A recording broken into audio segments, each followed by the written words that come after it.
నమస్కారం. Welcome to Suman TV. నేను గీతాంజలి. ప్రస్తుతం నేను విజయవాడలో ఉన్నటువంటి మణిపాల్ హాస్పిటల్స్‌లో ఉన్నానండి. చిన్న ప్రాసెసెస్ దగ్గర నుంచి పెద్ద పెద్ద సర్జరీస్ వరకు ఇక్కడ డైలీ నిర్వహిస్తూ ఉంటారు. ఎంతమంది పేషెంట్స్ ఇక్కడికి రావటము, ది బెస్ట్ ట్రీట్మెంట్ అందుకున్నాం అని చెప్పడం కూడా చాలా మంది దగ్గర నేను రివ్యూ వినటం జరిగింది. అయితే ఇక్కడ పర్టిక్యులర్‌గా కొన్ని డిపార్ట్మెంట్స్ ఉన్నాయి. డైలీ లైఫ్‌లో అందరికీ అవసరమయ్యేటువంటివి. అంటే సాధారణంగా జలుబు ఎక్కువగా చేస్తూ ఉంటుంది. లంగ్స్‌కి సంబంధించిన ఇష్యూస్ వస్తూ ఉంటాయి. సీజనల్‌గా వచ్చే ప్రాబ్లమ్స్ ఉంటాయి. అందులో ఇప్పుడు వింటర్ కాబట్టి ఎక్కువగా ఫేస్ చేసేవి ఇవే. దగ్గొస్తుంది, బాగా జలుబు చేస్తుంది. అవి గనక క్యూర్ అవ్వకపోతే అవి సీరియస్ అవుతూ ఉంటాయి. సో, ఇనీషియల్ స్టేజెస్‌లోనే మనం వాటిని ఎలా గుర్తించాలి? వాటికి ట్రీట్మెంట్ ఎలా ఉంటుంది? ఎలాంటి జాగ్రత్తలు మనం తీసుకోవాలి? వీటి గురించి తెలుసుకుందాం. ప్రస్తుతం నాతో పాటు ఉన్నారు డాక్టర్ లోకేష్ గుప్తా. వారు ఇంటర్వెన్షనల్ పల్మనాలజిస్ట్. వారితో మాట్లాడి మరిన్ని విషయాలు తెలుసుకుందాం. హలో డాక్టర్ గారు. నమస్తే అండి. నమస్తే గీతాంజలి గారు. Interventional pulmonology. ఒకసారి డిఫరెన్స్ మాట్లాడదాం సార్. నార్మల్ పల్మనాలజీకి, ఇంటర్వెన్షనల్ పల్మనాలజీకి ఏంటి వ్యత్యాసం అసలు? ఎనీ ఇంటర్వెన్షన్ అంటే హ్మ్. ఏదైనా ఒక ప్రొసీజర్ చేసి ఆయన జబ్బులో మనం కనిపెట్టగలిగిన that is an intervention, diagnostic okay. Intervention hmm. జనరల్‌గా. అలాగే ఆ జబ్బు క్యూర్ చేయగలిగిన that is also intervention. That is therapeutic intervention. Okay. పల్మనాలజీలో ఏంటంటే మనకు రెగ్యులర్ ప్రాక్టీస్ ఏం చేస్తామంటే హ్మ్. ఏదైనా దగ్గు, జలుబు లేకపోతే జ్వరం, ఛాతీలో నొప్పి, ఆయాసం వచ్చినప్పుడు హ్మ్. ఒక డాక్టర్ దగ్గరికెళ్ళి చెస్ట్ ఎక్స్‌రే అలాగే simple blood tests, complete blood count గాని, సీఆర్‌పీ గాని అవి చేస్తాం. హ్మ్. అది చేసినప్పుడు ఒక 50-60% మనకి ప్రాబ్లమ్ సాల్వ్ అయిపోతాయి చాలా హ్మ్. సార్లు. హ్మ్.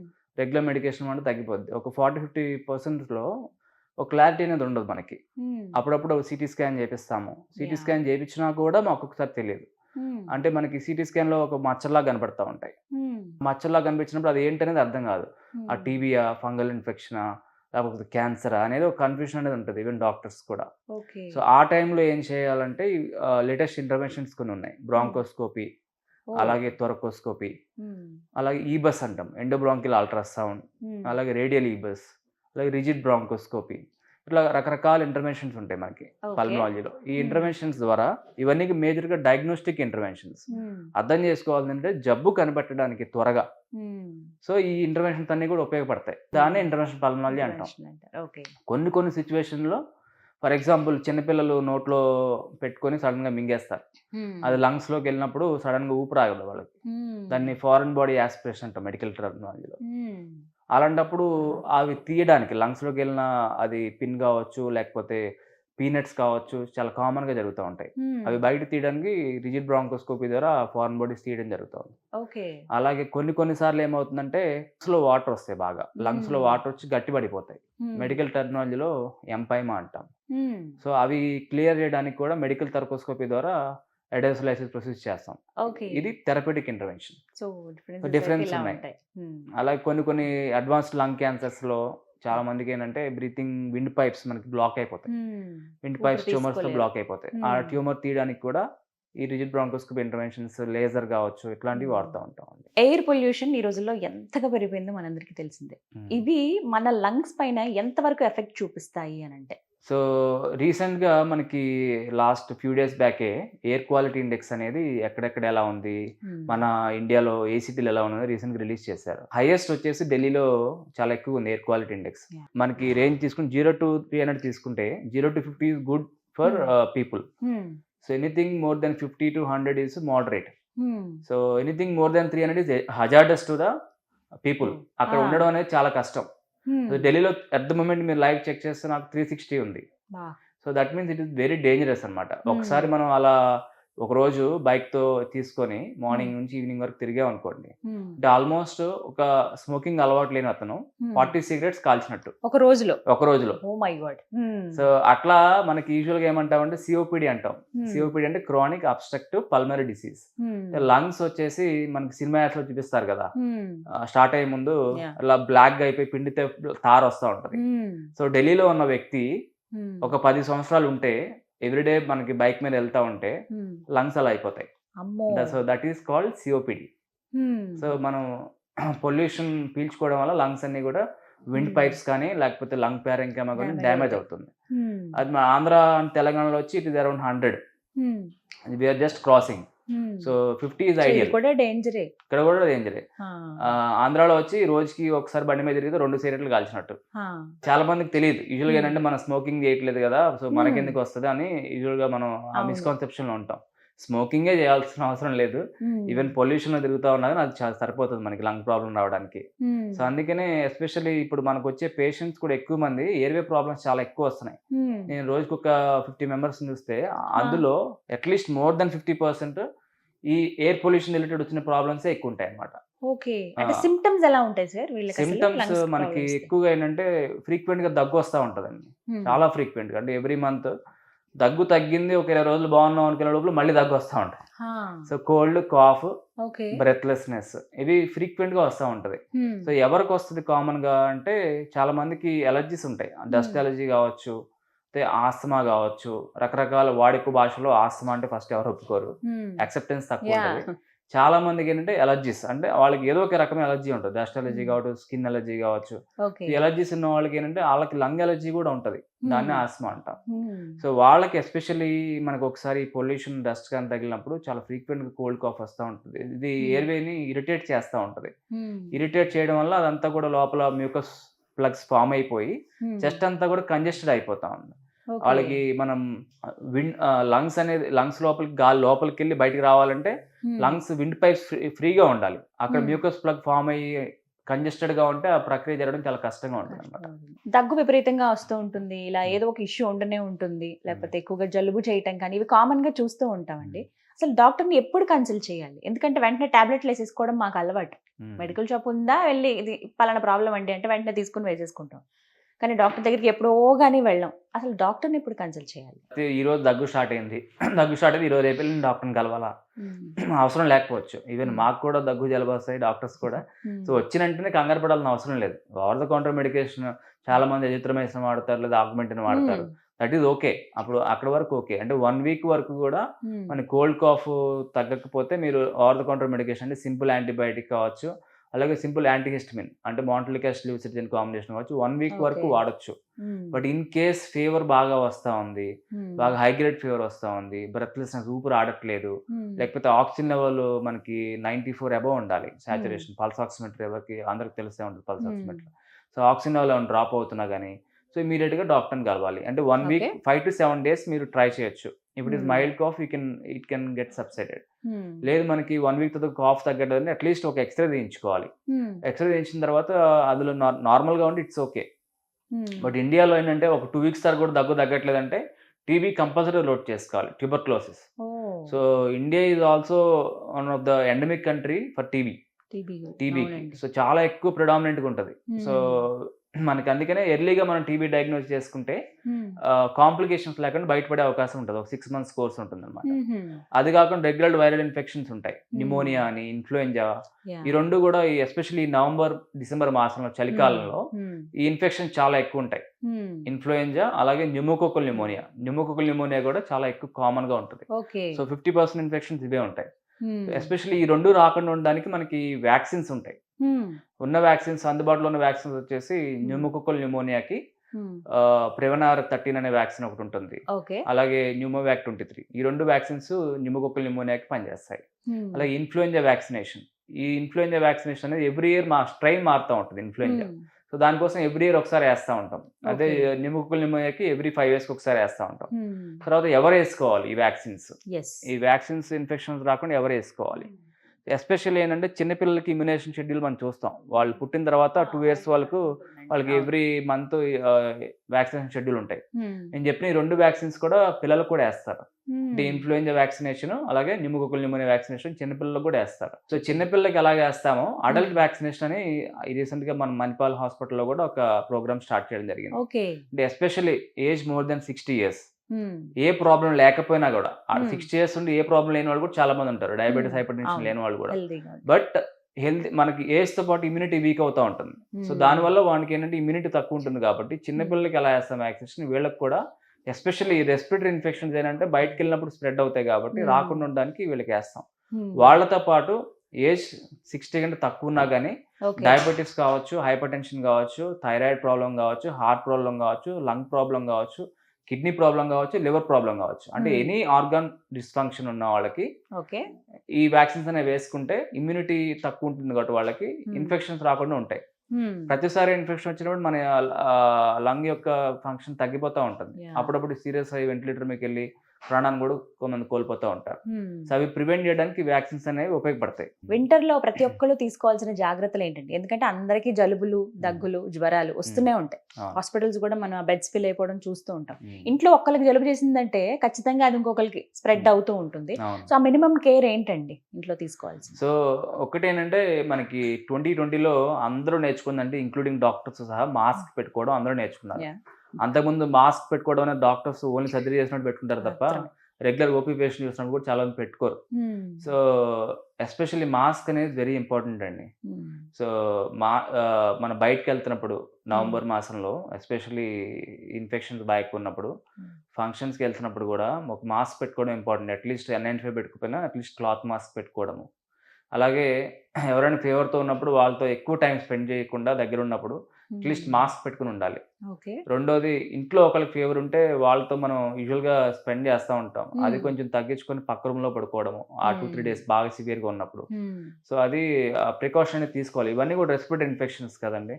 సో కోవిడ్ ఎలాగైతే ఒకరినొకరు స్ప్రెడ్ అవుతుంది రెస్పిరేటరీ డ్రాప్లెట్ ద్వారా, ఒక ఇన్ఫ్లుయెంజా కావచ్చు, ఒక న్యూమోనియా కావచ్చు, రెస్పిరేటరీ డ్రాప్లెట్ ఇన్ఫెక్షన్స్ అన్ని కూడా సోషల్ డిస్టెన్సింగ్ ఎస్పెషల్లీ కొంత ఆ టైంలో, అలాగే మాస్క్ అనేది మెయింటైన్ చేయాలి. ఎస్పెషల్లీ ఇందాక అనుకున్నట్టుగా ప్రివెంట్ చేసుకోవడానికి వ్యాక్సినేషన్, ఎవరికైతే ఈ కాంప్లికేషన్స్ ఉంటాయో వాళ్ళు వ్యాక్సినేషన్ తీసుకుంటే కొంతవరకు హెల్ప్ అవుతుంది. పిల్లల విషయంలో తీసుకోవాల్సిన జాగ్రత్తలు చెప్పండి. సో పిల్లల్లో ఏంటంటే అండి, ఎక్కువ మంది ఇప్పుడు స్కూల్కి వెళ్తూ ఉంటారు కదా. సో ఒకరికి వచ్చిందంటే మిగతా వాళ్ళు కూడా వస్తూ ఉంటారు. సో వాళ్ళకి ఏంటి అంటే ప్రాబ్లము, ఎస్పెషల్లీ ఎలర్జీస్, ఆస్మా కూడా చాలా ఎక్కువ మందికి ఉంటాయి పిల్లల్లో. సో ఎక్కువగా చూసింది నేనేంటంటే, ఎక్కువగా ఇన్ఫెక్షన్స్ వచ్చిందని చెప్పి యాంటీబయాటిక్ ఎక్కువ వాడుతూ ఉంటారు పాపం. యాంటీబయాటిక్ వాడుతూ ఉంటారు, వాళ్ళకి 1 డేనే ఫీవర్ వస్తుంది, నెల 2 డేస్ ఉంటుంది, తర్వాత ఒక 30 డేస్ 60 డేస్ కాఫ్ ఉంటుంది వాళ్ళకి. సో ఆ కాఫ్కి అన్ని రోజులు యాంటీబయాటిక్ వాడుతూనే ఉంటారు, ఎక్కువ అంత అవసరం ఉండదు. ఎస్పెషల్లీ మనకి ఎలర్జీ ఉన్న వాళ్ళకి ఏంటంటే లోపలంతా కూడా ఫ్లెమ్ పట్టేసి విండ్ పైప్స్ బ్లాక్ అవ్వడం వల్ల వీళ్ళకి కాఫ్ వస్తూ ఉంటుంది రెగ్యులర్ గా. వీళ్ళకి ఇన్హేలర్స్ ప్రాపర్ గా ఇస్తే మనకి లోపల ఉన్న ఫ్లెమ్ కూడా అంత క్లియర్ అయ్యి త్వరగా ఒక 5-6 డేస్ లో రికవర్ అవుతారు. కొంతమందికి 1-2 డేస్ లో తగ్గిపోతుంటుంది మీరు అన్నట్టు పిల్లలకి. తగ్గిపోయినా కూడా మిగతా 3 డేస్ కోర్స్ వాడాల్సి ఉంటుందా, అక్కడికి ఆపేసినా పర్వాలేదు? సో 5 డేస్ యాంటీబయాటిక్ కోర్స్ అనేది ఇప్పుడు కూడా వాడటం మంచిది 1-2 డేస్ కంటే కూడా, ఎందుకంటే యాంటీబయాటిక్ రెసిస్టెన్స్ రాకుండా ఉండడానికి కోసం మేము ఇస్తాము. But more than that it is not required for simple cold and cough. దానికంటే కూడా ఎక్కువ పిల్లల్లో మీరు అన్నట్లు first infection, first 1 day fever వచ్చింది, either it can be influenza or else it can be pneumococcal pneumonia, ఏదో ఒక వైరల్ ఇన్ఫెక్షన్ అయి ఉండొచ్చు. సో ఇమీడియట్ గా యాంటీబయాటిక్ కూడా అవసరం ఉండకపోవచ్చు ఫస్ట్. సో ఎప్పుడైతే మనకి ఫీవర్ తగ్గట్లేదు ఒక 3-4 డేస్ తర్వాత కూడా, అప్పుడు మనం we can think of antibiotic. So antibiotic కూడా కంటే కూడా ఇంపార్టెంట్ ఏంటంటే ఎస్పెషల్లీ ఇన్హేలర్ కూడా అవసరం ఉంటుంది వీళ్ళకి, పిల్లలకి. ఎక్కువ మంది నెబులైజర్ పెడతా ఉంటారు చిన్నపిల్లలకి, ఆస్మా ఉన్న వాళ్ళకి, లేదా కోల్డ్ కాఫ్ తగ్గకపోతే ఆస్ట్రేలియన్ నెబులైజేషన్, లేకపోతే బుడికాట్ నెబులైజేషన్ చాలా వాడుకలో ఉంటాయి. ఇవన్నీ కూడా చాలా మంది పెడతా ఉంటారు ఈవెన్ పల్లెటూరులో కూడా. సో ఆ నెబులైజేషన్ వాడిన రిలీఫ్ వస్తూ ఉంటుంది వాళ్ళకి, బట్ రోజు పెట్టరు, 1-2 డేస్ పెట్టి వదిలేస్తూ ఉంటారు అనమాట. చిన్నపిల్లలు ఏంటంటే కేక్స్ కానీ, cool drinks, ice creams, chocolates ఇవి ఎక్కువ తిన్నప్పుడు వాళ్ళకి ఇమీడియట్ గా కోల్డ్ కాఫ్ వస్తూ ఉంటుంది. అది అబ్జర్వ్ చేసుకోవచ్చు చాలా మంది పేరెంట్స్ కూడా. ఫస్ట్ అది అవాయిడ్ చేయాలి. ట్రిగ్గర్స్ ఇవన్నీ కూడా ట్రిగ్గర్స్ అండి. అలాగే వైరల్ ఇన్ఫెక్షన్ కూడా ట్రిగ్గర్. సో ఒక 1 డే ఫీవర్ వస్తుంది, పోతే తర్వాత మళ్ళీ కోల్డ్ కాఫ్ ఉంటుంది. సో ఈ ట్రిగ్గర్స్ అన్ని అవాయిడ్ చేస్తూ అవసరమైన మోతాదులో ఇన్హేలర్స్ వాడుతూ ప్రాపర్ ప్రికాషన్స్ కూడా, వాళ్ళకు కూడా మాస్క్ అనేది కొంచెం బయటకు వెళ్ళినప్పుడు ఎస్పెషల్లీ అలవాటు చేయాలి. ప్రత్యేకించి మణిపాల్ హాస్పిటల్స్ లో ఈ పల్మనాలజీకి సంబంధించి ఎవరైతే ఊపిరితిత్తుల సమస్యలు ఏవైతే ఉన్నాయో, ఈ తరచుగా దగ్గు జలుబు రావడం, అలాంటి వాళ్ళకి ఎటువంటి ట్రీట్మెంట్స్ అందుబాటులో ఉన్నాయి? సో ఎస్పెషల్లీ మణిపాల్ హాస్పిటల్లో వచ్చేసి మనకి ఏరియాలో ఎంటైర్ కోస్టల్ ఆంధ్రప్రదేశ్లోనే అడ్వాన్స్డ్ ఎక్విప్మెంట్స్ అనేవి అన్నీ ఉన్నాయండి. దానికి మనం ఇనిషియల్ గా మాట్లాడుకున్నట్టుగా డయాగ్నోస్టిక్ ఇంటర్వెన్షన్స్. ఎస్పెషల్లీ నా జాబ్ ఏంటంటే జబ్బు నిర్ధారణ చేయడం, ట్రీట్మెంట్ చేయడం చాలా ఈజీ. ఇది డయాగ్నోసిస్ ఈజీ అని చెప్తే కనుక్కుంటే ట్రీట్మెంట్ చేయడం ఈజీ ఎవరికైనా సరే. నిర్ధారణ చేయడం మణిపాల్ హాస్పిటల్లో అనేది చాలా ఫాస్ట్ గా చేయడం జరుగుతాం. ఎందుకు అంటే వీ డోంట్ డిలే. ఒక 1 వీక్ లో తగ్గలేదు, మళ్ళీ ఇంకో 1 వీక్ మందులు వాడరామని చెప్పము. చెప్పకుండా ఫస్ట్ ఇనిషియల్ టెస్ట్ కొన్ని ఉంటాయి, సిటీ స్కాన్ కావచ్చు, బ్రాంకోస్కోపీ కావచ్చు, మాట్లాడుకున్నట్టుగా ఈబస్ కావచ్చు, ఎండోబ్రాంకియల్ అల్ట్రాసౌండ్ కావచ్చు, ఇట్లా కొన్ని టెస్ట్స్ ఉంటాయి. ఇవన్నీ కూడా డయాగ్నోస్టిక్ ఇంటర్వెన్షన్స్. ఇవన్నీ చేసిన తర్వాత ఒక కంక్లూషన్ అనేది వస్తాం. 99.9% will try to diagnose the problem. Diagnose చేసిన తర్వాత ఫాస్ట్ గా రికవరీకి హెల్ప్ అవుతుంది. Instead of using multiple antibiotics, multiple antifungals, ఇవన్నీ కూడా యూజ్ చేయకుండా proper antibiotics, minimum treatment with important diagnostics okay. అవన్నీ మా ఇంటర్వెన్షన్స్ అండి, especially Manipal hospitals. Yes sir, ఏమైనా సింపుల్ టిప్స్ చెప్పండి సార్, ఖచ్చితంగా అందరూ ఫాలో అయ్యేది. హెల్తీ లంగ్స్ ఉండాలి అని అంటే గనక, ప్రాబ్లం రాకుండా ఉండాలి అంటే ఏం చేయాలి? అందరికి తెలిసి మళ్ళీ ఒకసారి చెప్తాను. సో ఎస్పెషలీ లంగ్ నార్మల్గా ఉంచుకోవాలనుకుంటే మనము ఎక్సర్సైజ్ ఫస్ట్, అంటే both for heart and lung. మనం ఒకసారి పరిగెట్టామంటే మన లంగ్స్ ఎలాగైతే సంకోచించి మళ్ళీ రిలాక్స్ అవుతా ఉంటుందో, అంటే కాంట్రాక్ట్ అయ్యి మళ్ళీ రిలాక్స్ అవుతా ఉంటుంది, హార్ట్ కూడా అలాగే. సో అలా చేసినప్పుడు ఏంటంటే అది ఎక్సర్సైజ్ లంగ్కి. సో లంగ్స్ హెల్దీగా ఉంటాయి. అంటే ఒక హాఫ్ అన్ అవర్ మనకి ఐదర్ బ్రిస్క్ వాకింగ్ చేసినా పర్వాలేదు, జాగింగ్ చేసినా పర్వాలేదు, లేకపోతే సైక్లింగ్ చేసినా పర్వాలేదు. సో ఈ మూడిట్లో కూడా 2 లంగ్ ఎక్సర్సైజ్ అండి. అదొకటే కాకుండా మనకి ప్రాణాయామం, డీప్ బ్రీతింగ్ ఎక్సర్సైజ్ ఎప్పుడు ఖాళీగా ఉంటే అప్పుడు కూర్చొని చేసుకోవచ్చు. అందరికీ తెలిసిందే ప్రాణాయామం ఎలా చేయాలనేది. తెలియని వాళ్ళు ఎవరైనా యూట్యూబ్లో కొట్టినా వస్తుంది. సో డీప్ బ్రీతింగ్ ఎక్సర్సైజ్ కూడా సింపుల్ ఎక్సర్సైజ్. మీరు కూర్చున్నప్పుడు కూడా ఆ లంగ్ ఫంక్షన్ అనేది ఇంప్రూవ్ అవుతుంది వీటి వల్ల. సో మూడోది స్పైరోమెట్రీ అంటాం. ఈ స్పైరోమెట్రీ అనేది 3 balls ఎక్సర్సైజ్. చాలా మంది చూసుంటారు. సర్జరీ అయిన తర్వాత స్పైరోమెట్రీ ఊదిస్తూ ఉంటారు, సర్జరీ ముందు సర్జరీ తర్వాత, లంగ్ ఫంక్షన్ ఇంప్రూవ్ కావడానికి. ఇది కూడా మెకానికల్గా యూజ్ అవుతుంది లంగ్ ఫంక్షన్ ఇంప్రూవ్ కావడానికి. వీటితో పాటు జనరల్గా స్మోకింగ్ అనేది చేయకూడదు ఆబ్వియస్లీ. మూడోది స్మోకింగ్ ఒకటే కాదు, ఎయిర్ పొల్యూషన్లో మీరు కనుక బైక్ మీద తిరుగుతున్నట్లయితే మాస్క్ అనేది పెట్టుకోండి, N95 mask, not cloth mask. Helmet లోపల ఎస్పెషలీ మాస్క్. చాలా మంది ఫీల్ అవుతారు కంజెస్టెడ్గా ఉంది, గాలి ఆడట్లేదు అంటారు, కానీ but that is very important. As a doctor మేము పేషెంట్ చూసినప్పుడు మాస్క్ పెట్టుకుంటాం, ఎందుకంటే ఇన్ఫెక్షన్ రాకుండా. సో మాకు అది ఎంత ఇంపార్టెంట్, పొల్యూషన్ తిరుగుతున్నప్పుడు ఎస్పెషల్లీ కార్ కాకుండా బైక్ మీద తిరిగే వాళ్ళకి. కార్లో ఉన్న వాళ్ళకి అట్లీస్ట్ మనకి ఎయిర్ క్వాలిటీ కొద్దిగా బెటర్గానే ఉంటుంది, బట్ బైక్ మీద తిరిగే వాళ్ళకి మటుకు ఎస్పెషల్లీ చాలా ఇంపార్టెంట్ అండి, మాస్క్ పెట్టుకోవడం అనేది చాలా ఇంపార్టెంట్. సిగరెట్ ఒకటి తాగినా ఒక పెట్టి తాగిన ఒక రోజుకి అంతే ఎఫెక్ట్ ఇస్తుంది అని అంటారు, ఇది ఎంతవరకు నిజం? ఒకటి మేడం, ఒకటేనంటే smoking, alcohol or any drugs, ganja or anything, this is an addiction first of all. ఒక 100 మంది కనుక స్మోకింగ్ చేస్తున్నారు అనుకోండి, స్మోకింగ్ అలవాటు ఉంది, అందులో 80 members at least more than 10 cigarettes తాగుతారు పర్ డే. 80 members. 20 members-కి ఆ కంట్రోల్ ఉంటుంది. అట్లీస్ట్ మీరు చెప్పినట్టుగా వారం కూడా తాగుతున్నాను, లేకపోతే డ్రింక్ చేసినప్పుడు తాగుతున్నాను, అలా 20 members-కే ఉంటుంది. ఎడిక్షన్ ఎందుకంటాం అంటే 100 మందిలో 80 members-కి దే ఆర్ అడిక్టెడ్. సో అందుకనే స్మోకింగ్ చేయొద్దు అని చెప్తాం, ఎందుకంటే అందరికీ ఆ కంట్రోల్ ఉండదు కాబట్టి. రెండోది, ఎంత చేస్తే మంచిది, ఎంత చేయకపోతే మంచిది. సో అసలు చేయకపోవడే మంచిది, ఎందుకంటే దాన్ని కంట్రోల్ చేయడం చాలా కష్టం. 80% దే కెనాట్ కంట్రోల్. సో ఆ 20% కూడా మీకు మంచిది కాదు. ఎందుకు అంటే ఈవెన్ మీరు కంట్రోల్ చేయగలిగిన ఒక్క సిగరెట్లో 200 కెమికల్స్ ఉంటాయి, మనకు మంచివి కానివి, మనకి లంగ్స్ మంచిది కానివి. ఏదైతే మనకి ఇప్పుడు ఎయిర్ పొల్యూషన్లో మనకి ఒక తిరిగి వస్తే 40 cigarettes కాల్సినట్టు చెప్తున్నాం, అలాగే మనకి అందులో కూడా టొబాకోతో పాటు వేరే ఇతర పదార్థాలు ఉంటాయి మనకి లంగ్స్ మంచిది కానివి. క్యాన్సర్ ఒకటే కాదు, రెగ్యులర్గా వచ్చే ఎలర్జీ ఉన్న వాళ్ళకి కోల్డ్ కాఫ్ ఫ్రీక్వెంట్గా వస్తూ ఉంటుంది, అలాగే విండ్ పైప్స్ బ్లాక్ అయిపోతూ ఉంటాయి, హెల్త్ క్వాలిటీ అనేది డిస్టర్బ్ అవుతూ ఉంటుంది. సో ఇవన్నీ కూడా ప్రాబ్లం అవుతుంది అనమాట. అందుకనే స్మోకింగ్ అసలు ఎవరికి మంచిది కాదు. కొన్ని అంశాలు డాక్టర్ గారు, ఇన్హేలర్స్ చాలా మందికి ఎంత అలవాటు అంటే ఇంకా ఎంతసేపు ఆ ఇన్హేలర్స్ తీసుకుంటూనే ఉంటారు. కొంచెం జలుబు చేసింది, ఇవాళ జలుబుగా ఉంది అంటే అమ్మో జలుబు స్టార్ట్ అయ్యేలాగా ఉంది, మన నోస్ బ్లాక్ అయిపోతుంది, క్లియర్ అవ్వాలని చెప్పి ఇన్హేలర్స్ అవి పీలుస్తూనే ఉంటారు చాలా మంది. ఇవి ఎంత కరెక్టా అసలు ఇలా చేయటం అనేది? ఇన్హేలర్స్ మీద ఒక మిత్, అపోహ అనేది అయితే సొసైటీలో ఉంది. అంటే ఇన్హేలర్ మనకు మంచిది కాదు, ఇన్హేలర్ ఒకసారి వాడితే లైఫ్ లాంగ్ వాడాలి, అలవాటు అయిపోతుంది, వాడొద్దు అనేది ఒక వాడుకలో ఉన్నదే చాలా మంది కూడా చేస్తారు. బట్ నేనే చెప్పేది కాకుండా కూడా గైడ్లైన్స్, గైడ్లైన్స్ సేమ్. అంటే జీనా గైడ్లైన్స్ అని ఆస్మాకు ఉంటాయి, గ్లోబల్ గైడ్లైన్స్ అవి. అలాగే గోల్డ్ గైడ్లైన్స్ అని సిఓపిడికి ఉంటాయి అన్నమాట. సిఓపిడి అంటే స్మోకింగ్ చేసిన తర్వాత వచ్చే ప్రాబ్లం. సో వీళ్ళకి మెయిన్ డ్రగ్ వచ్చేసి బ్రాంకో డైలేటర్స్, అంటే విండ్ పైప్స్ని డైలేటేషన్ చేస్తాయి, మనకి గాలి లోపలికి రావడానికి, శ్వాస సరిగా అందడానికి. రెండోది ఇన్హేల్ కార్టికోస్టెరాయిడ్స్, ఈ 2 మెడికేషన్స్ ఉంటాయి ఇన్హేలర్స్లో. సో ఈ 2 మెడిసిన్స్ వల్ల లంగ్స్లో ఉన్న ఫ్లెమ్ కానీ, అలాగే విండ్ పైప్స్ బ్లాక్ అయినవి ఓపెన్ అవ్వడానికి కానీ ఉపయోగపడతాయి. సో ఎలా వాడాలి, ఎంత మోతాదులో వాడాలి, అది మనకి step up therapy, step down therapy అంటాం మనం. అంటే అవసరం ఉన్నప్పుడు ఎక్కువ వాడాలి, అవసరం లేనప్పుడు తక్కువ వాడాలి. So it's not that life long వాడాలనేది ఎప్పుడు చెప్పం మేము కూడా. బట్ ఏంటంటే అవసరాన్ని బట్టి ఒక్కొక్కసారి మంది క్రానిక్ ఆస్తమా ఉంది, చిన్నప్పటి నుంచి ఆస్తమా ఉంది, వాళ్ళు డెఫినెట్గా వాడాలి. అలా కాకుండా ఎప్పుడో 1 ఇయర్కి ఒకసారో 10 రోజులు వస్తా ఉంది సిమ్టమ్స్. సో వాళ్ళు రెగ్యులర్గా వాడకాల్సిన అవసరం లేదు. సో ఇన్హేలర్ కంటే వాడడానికంటే కూడా చాలా మంది స్టెరాయిడ్స్ ఏవైతే ఉంటాయో టాబ్లెట్స్ లా తీసుకోవడానికి ఇష్టపడతారు. ఒక బెట్నిసోలాన్ కావచ్చు, ఒక వైసలోన్ కావచ్చు, Yeah. ప్రెడ్నిసోలాన్ కావచ్చు.